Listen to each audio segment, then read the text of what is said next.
Selanjutnya Bapak Ibu kebijakan. Nanti baru kita buat di sini. Misalnya kita buatlah ini langsung begini. Adapun atau ada beberapa kebijakan yang di dalam penetapan visi misi, yaitu boleh kita buat Undang-Undang nomor 12 tahun 2012. Jadi seperti itu terus. Baru nanti Permendikbud nomor 3 dan seterusnya tentang SNP misalnya. Langsung seperti ini ada Bapak Ibu.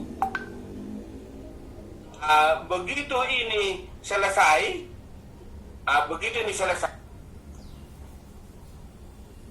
sudah selesai, ini tulisan kita, langsung ini kita hapus. Kenapa? Karena ini kan petunjuk ini. Jadi kebijakan ada di sana, penyusunan, penetapan, sosialisasi. Ini kan ada sosialisasi, evaluasi. Baru nanti ada di sini nanti mungkin tentang peraturan rektor nomor ___ tahun 2015 misalnya, tentang sosialisasi visi misi PS, sosialisasi visi misi UPPS, katakanlah sosial visi misi FKIP, dan PS pendidikan matematika misalnya. Kalau tidak ada, belum ada, maka dibuatlah peraturan rektor itu. Karena ini sosialisasi dan implementasi. Kan ini. Boleh nanti implementasinya di sini apa? Ini kan sosialisasi. Boleh misalnya kita buat peraturan rektor nomor ___ 2015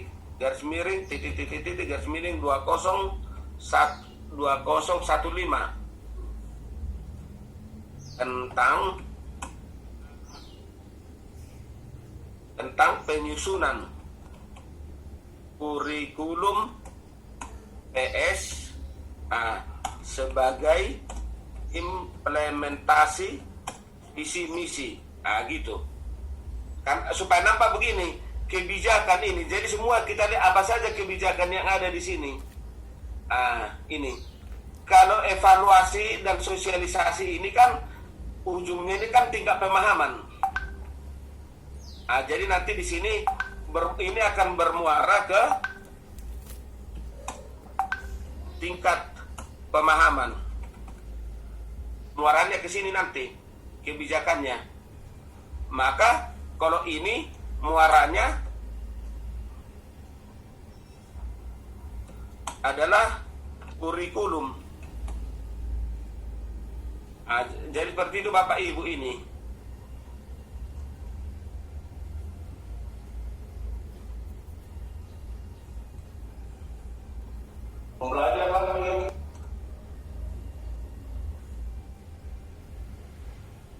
Ya. Ini. Jadi kita buat di sini kebijakan ini berurut, tapi tolong dilihat apa saja isi di sini, penetapan ini. Semua ya. Sampai nanti ada SK Rektor nomor sekian tentang penetapan ya. Jadi berarti ada dulu di sini tentang SK Rektor tentang penyusunan visi misi ada. Baru SK Rektor tentang penetapan visi misi. Nah, seperti ini ya Bapak Ibu ya, karena di atas ini kebijakan. Inilah dokumen formal. Nah ini. Oke. Ya gitu ya Pak Prof ya. Jadi dokumen formal, inilah dokumen formal. Itu ya. Dokumen formal ini, beberapa dokumen formal ini.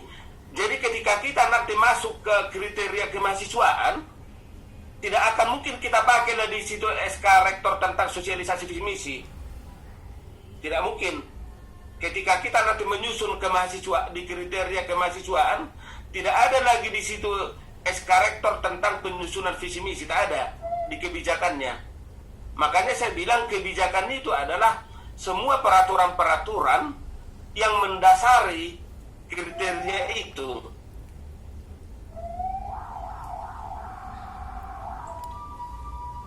Gitu nanti. Sampai kepada di sini saya lihat untuk program pengembangan evaluasi. Evaluasi ini kan termasuk, ini adalah audit. Audit, maka boleh di sini nanti adalah SK Rektor tentang pelaksanaan audit mutu. Bisa, karena kebijakan formal dia. Dan seterusnya. Apa menurut kita Bapak Ibu? Dan ada nanti ini yang selalu berulang-ulang satu kebijakan di setiap kriteria. Akan ada yang berulang-ulang. Apalagi namanya tentang SPMI, audit mutunya. Pasti itu akan berulang-ulang karena di setiap kriteria ada nanti tentang penjaminan mutu.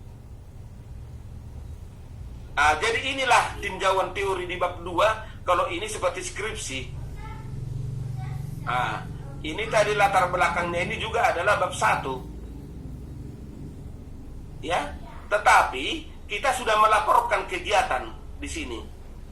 Karena ini SK Rektor ini kan adalah yang dilakukan beberapa 5 tahun lalu ini.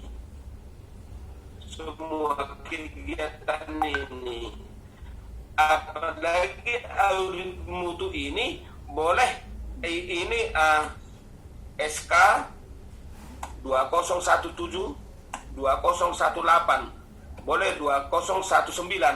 Kalau ada seperti ini nanti berurut ke bawah, kita buat ini, nanti si asesor akan melihat, oh berarti audit mutu itu dilakukan setiap tahun gitu. Ini konsistensi.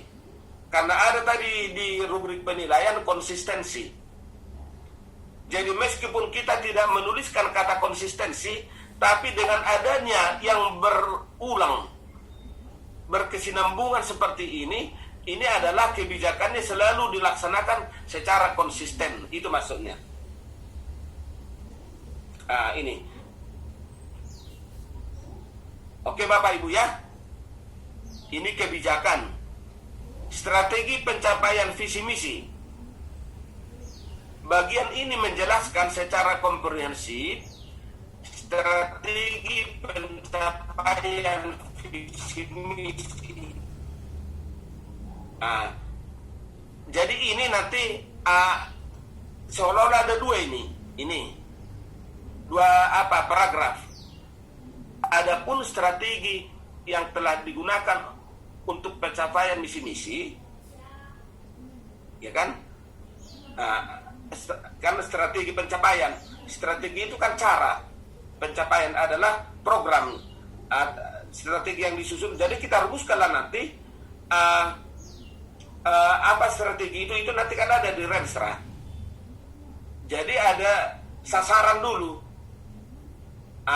Jadi strategi berbasis sasaran. Karena berbeda sasaran, berbeda strateginya.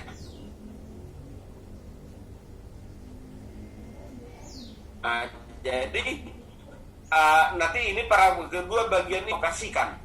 Jadi sumber daya ini bisa sumber daya manusia, bisa sumber daya non manusia.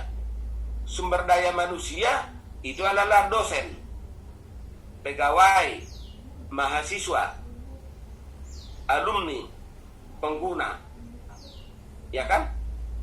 Kemudian bisa yang bukan manusia, sarana, prasarana, keuangan, bisa. Itulah nanti termasuk diuraikanlah di sini. Lalu bagaimana? Jadi nanti sumber daya, kemudian mekanisme kontrol. Jangan lupa Bapak Ibu mekanisme kontrol ini. Jadi nanti sumber daya, jadi ini nanti jadi alinea berikutnya. Jadi ini satu alinea kita paparkan. Adapun strategi, dan ini nanti kita dilihat ada Renstra terlampir.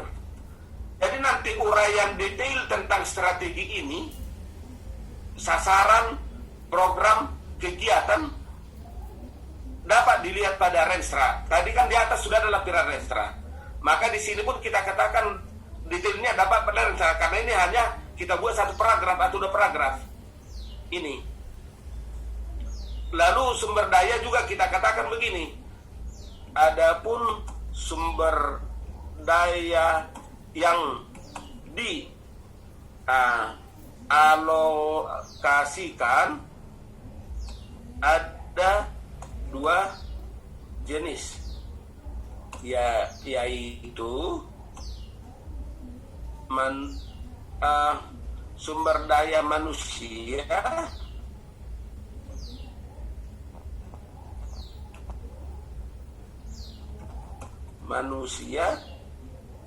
ini ada, kemudian mahasiswa, alumni, dan pengguna.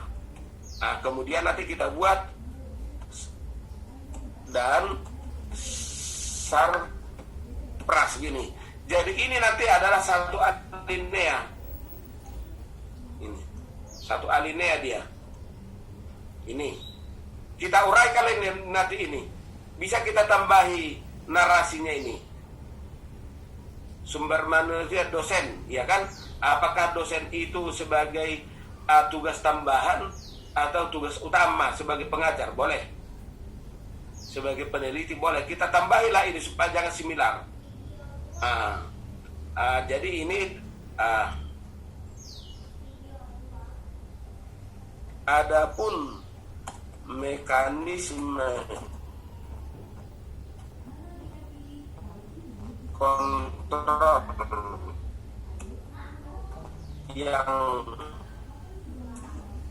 dilaksanakan untuk visi misi, ya kan, mekanisme bagaimana untuk memantau mulai dari awal sampai pelaksanaan semua kegiatan visi misi ini. Maka ada pada sistem penjamunan mutu internal dan SPME. Kita jelaskanlah ini Bapak Ibu di mekanisme kontrol ini, bagaimana sinergi antara SPMI dan SPME, mekanismenya. Mekanisme di SPMI apa? Di SPMI ini ada nanti PDCA ya.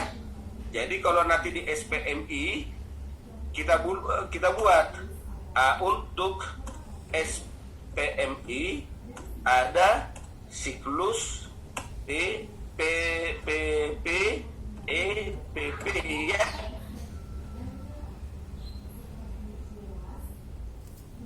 Seperti itu ya Bapak Ibu, ya kan? Jadi di SPMI kemudian SPI ada ya. Seperti ini. Jadi ini bisa jelas dia mengutarakan strategi pencapaian, maka kita buat dalam bentuk narasi-narasi. Narasi itu bisa terlampir datanya, kemudian kita jelaskan semuanya seperti ini. Jadi kalau ini tadi kan ini adalah yang kita buat. Setelah selesai ini, maka ini kalimat pemulanya ini tadi kita hapus.